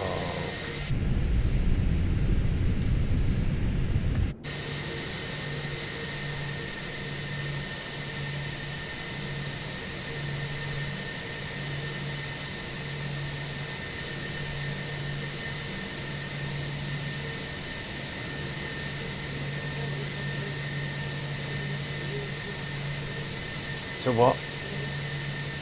Offered in my ear. Interesting. Yeah, we could do that very easily, couldn't we? Can we do it to the point where people can hear him talking? Yes. If we do something like Okay. Well, he doesn't sound like that, does he? Okay, you need to turn 105. Oh, he might do. How does he know I sound like that? Is this? How do you feel about that leg? Yeah, I think that would probably be a good thing, Put my phone on speaker. because all I need is him going like, "You're doing all right. You're doing all right. Yeah, okay. Check it. Yeah, there we go. Shall we do that? Yeah." Don't come back yet. So Lee, tomorrow night we'll set it up if that's all right. So I will hear him in my headset, Well, if you and want people will hear him. if people will hear him, we'll just put my phone in this phone on voice chat. And Like that. so you can pick it up. So it'll be like, okay, what I want you to do is and all that. It'll sound good. It'll sound good. Yeah, what's really good about that is that Saab, a great watch. Lee can use Thanks, his man. microphone and just unmute it when he wants to speak to you. You know, he's got control on that. Okay, well we'll do that tomorrow night then if you fancy it.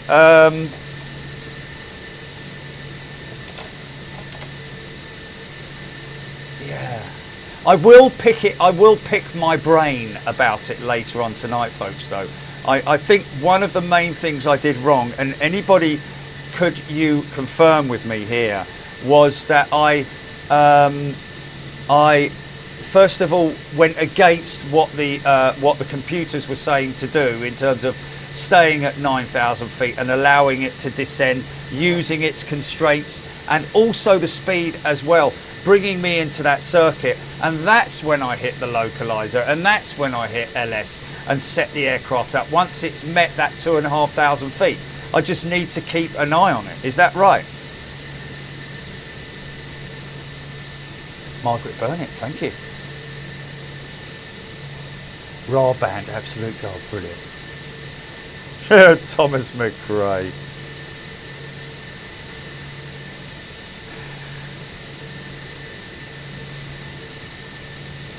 Thanks, everyone. We'll set it up so that you can see it on Oh, Foxy 747, thank you. Loving the night tour of London. Yeah, we can do that again at some point if you like, folks, because that would always be a good thing. Because I can show you around London. You know, the O2 and the other places. You know, Wembley, Buckingham Palace. Yeah, all that. We can fly up the Mall. You know, down towards London Heathrow, do the same route that the arrows take, the red arrows take. Yeah, we should do a sightseeing tour, shouldn't we, Jilly? Yeah. But the best thing to do would be to do that in an aeroplane, in a light aircraft. Who fancies that? You don't have to do just one. Who fancies that tomorrow night, folks? We'll do the thing with Lee, but we'll also do like we did at Lakehood. We'll take a light aircraft, a Cessna 172, and we'll have a little flight around London Heathrow, and you can ask for places, and we'll go and have a look at it. But we'll do it in the night, yeah? Over Leicester Square and all that. Try and find Leicester Square. Do it in the night, yeah, because it looks better at night, doesn't it? It does look cool,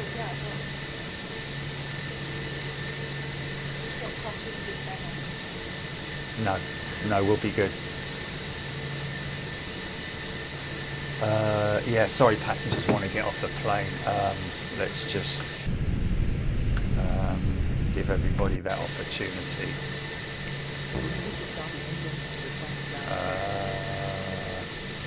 Hold on a minute.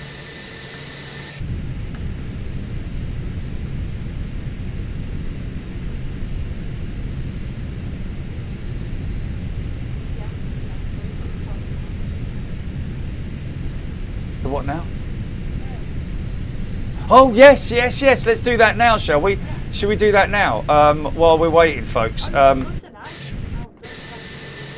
We'll do the London Eye. We'll do the Houses of Parliament. Yeah, we'll do all of it.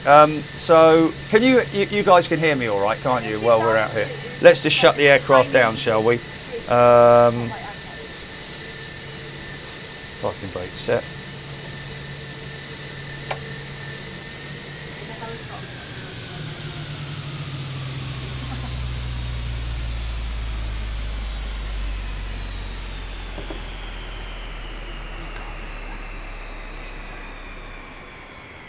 Isn't that a great sound, folks? There was somebody earlier on who said, why are we going outside to look at the aircraft from outside?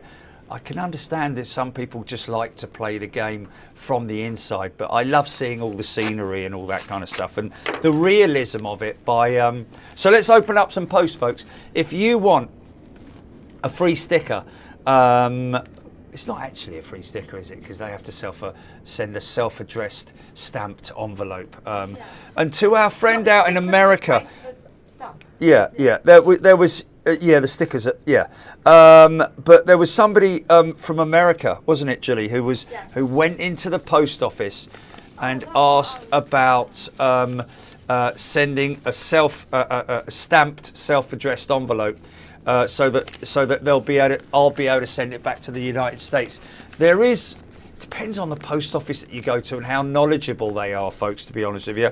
But there have been people who've just put the American equivalent, whatever they put on the envelope to send it to me, they put the equivalent on the same on the envelope that they insert, if you see what I mean. You get my drift?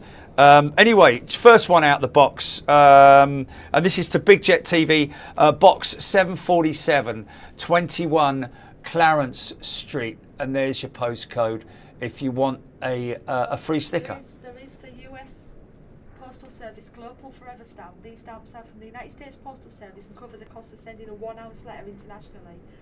Okay, did you hear that, folks? Let me just read it out. So apparently a global stamp isn't a single type of stamp, but refers to the concept of... Global Forever Stamps, USPS, These stamps are from the United States Postal Service, USPS, and cover the cost of sending a 1-ounce letter internationally. You may need to use multiple stamps for heavier items.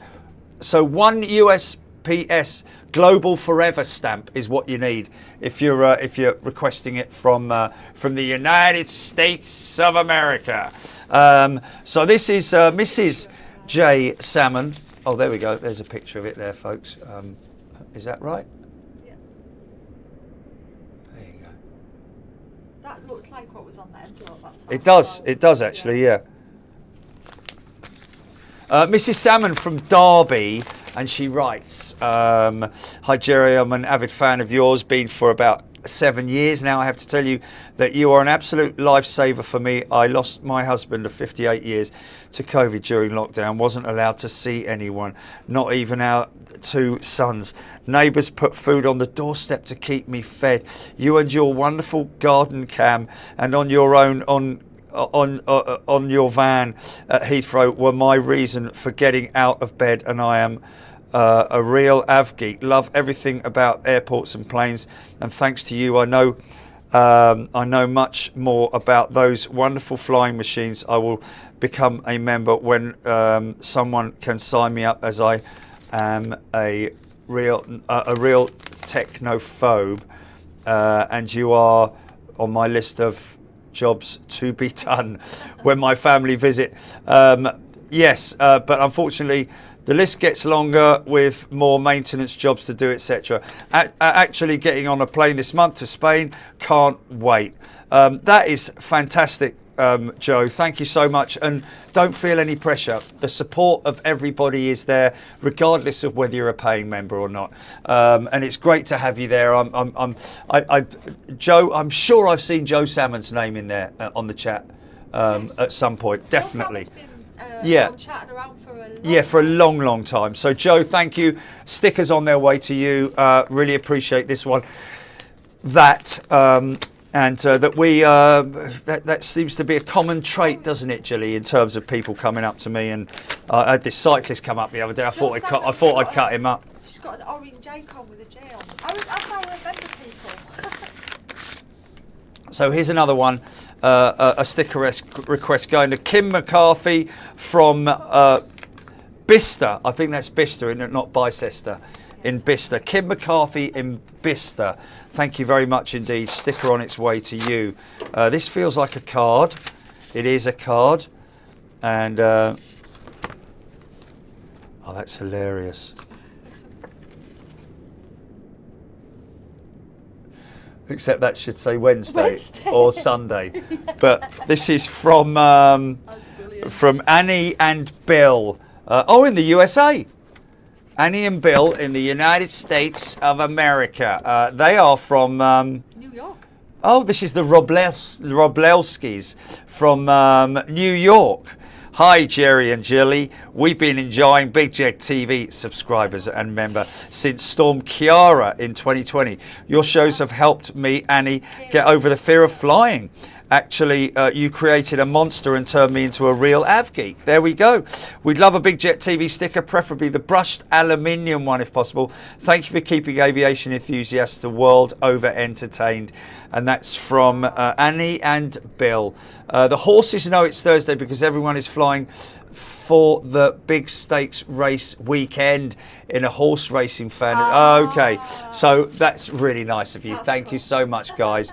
The Roblewskis. Hey, how you doing? That's going to stay on the desk for a little while. Thank you, guys. Really appreciate that. Into New York. And look, now how did they do that? They got British stamps on the envelope. I think you can buy them online. Okay, all right. Okay, another nice little bit of background noise there. A few vehicles driving around and all that. Finley Thompson from Dumfries.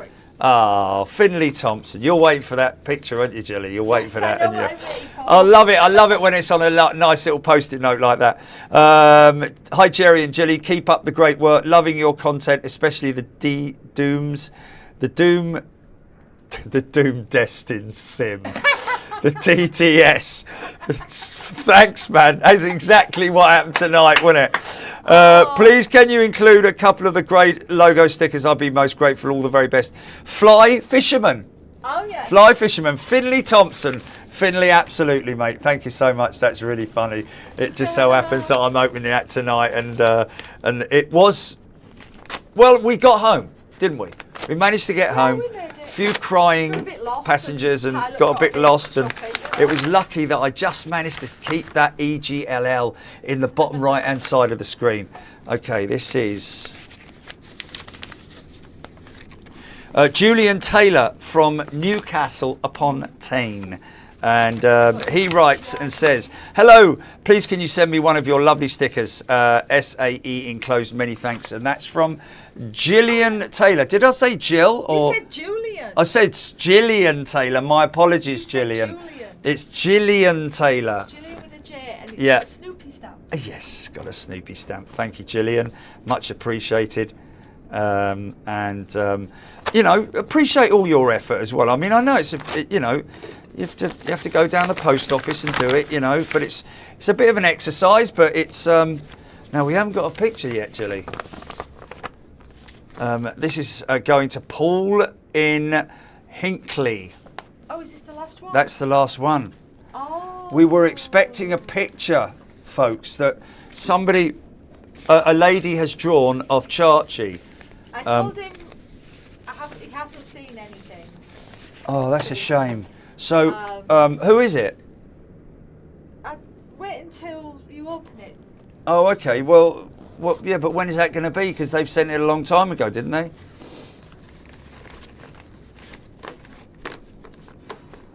When did you pick them? Oh, I did the last post a couple of days ago. Okay, then no, it's probably there. And there's also something there from. I wonder if it's one of those ones where they, oh, look, stop recording, look. Oh my God, you're still recording. Oh my God. That's hilarious. Hey, what's this? What's this? You've hit screenshot again. Oh, okay. Close that down. Oh my God, mate. It said it was delivered. Susan says it said it was delivered. Oh, I wonder if it's When one of was those that? ones. Was it a bigger than normal package, might, Susan? yeah. Because if it is, then they'll keep it for me because they can't fit it into the PO box. It's just normally there's a little bit of plastic in there to tell me to go to the desk to pick up the other. There's no way we could help with making Joe a member, unfortunately, because It's not something we can do. Joe needs to put her name down for gifted membership, doesn't she? Well, you don't have to have done that to get gifted, to be honest. Right. But for her to join membership, you need to be signed into a YouTube account. We can't do anything about it. We can't do any access to anything like that. Whoa! Listen to the.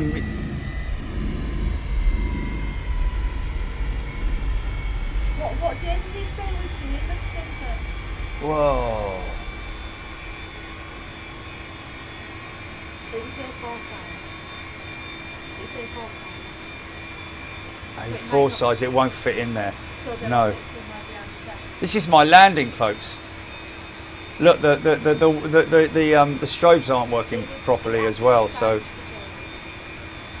Joe. I had to be. No, they signed for it. So they signed for it. Yeah, they signed for it. Yeah.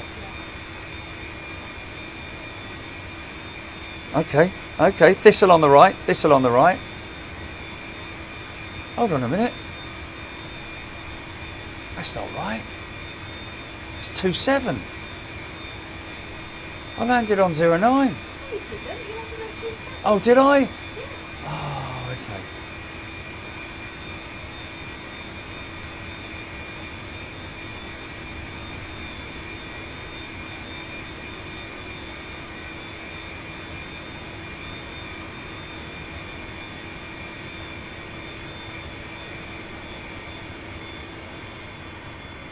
Not bad, really. Not that bad, man. But what's with the lights? Not 737, you know. Yeah. Anyway, folks, thanks for your company and for your patience. Oh, blimey. What's going on here? Oh, dear. Let's deboard. Oh, dear. That's definitely buggy, isn't it? I didn't run on that long, did I? Oh, I must have done, You did, yes. you I did. I ran all the for way ages. full, yeah. What's with the lights, mate? Oh, good luck with finding that. Just hit anything, mate. Just hit anything. Right, folks, listen. Oh, Well, Rob Walker's just received the new Vinjet TV Blueprint Campus. I had the 380 blueprint and my nan had the Beluga XL blueprint. They're very good quality canvases. oh, that's brilliant news, man.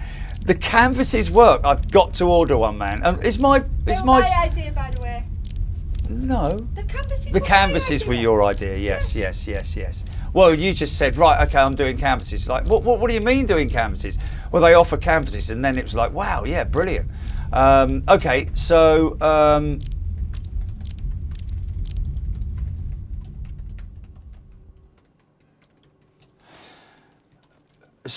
oh yeah, just finally, like I said, that Just Fly It, the Just Fly It is here. Still one of my favourites, this one here, isn't it? You know, I do like that one. But that is the available in all the colours, obviously, which look really cool. So if you select that one, oh, why not? No, you click on it, and then click on the colour there. No, there. Here. Oh, okay. Okay, I've got you. Yeah, nice. Hey, cool, man. Yeah. That's my favourite colour, really, to be honest with you. I do like that. But there we go, folks. Yeah, so that's the new Just Fly It t-shirt. And will he be getting that one? Yes, she will. She will. Sorry, madam, ma'am. Sorry. Listen, folks, we'll see you tomorrow. Look after yourselves. We might do a sneaky ARD. Might do a sneaky ARD. We'll see how we are tomorrow. Look after yourselves. Thank you so much. Have a good night. Cheers. Oh, mate, honestly. You did good. Oh, I know. I didn't do good, man. Dude, it messed up, but you landed it nicely.